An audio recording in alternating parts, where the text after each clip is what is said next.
Magandang araw po, welcome po sa aking channel, Lomdine TV. Nandito po tayo ngayon sa Cuenca, Batangas kung saan meron po tayong bagong video presentation.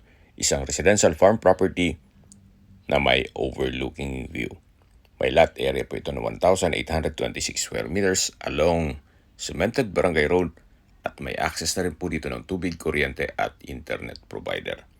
Dito po sa loob ng property ay meron pong farmhouse na kung saan pwede naman po itong tirahan ng magiging caretaker.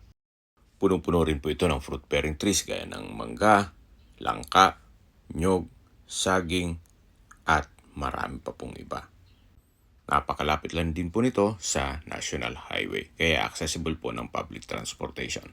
Tungkol naman po sa dokumento nito, ito'y titulado, kaya wala po kayong maging problema sa documentation o sa transfer ng title. Binibenta po ito ni owner sa halagang 4,000 pesos per square meter.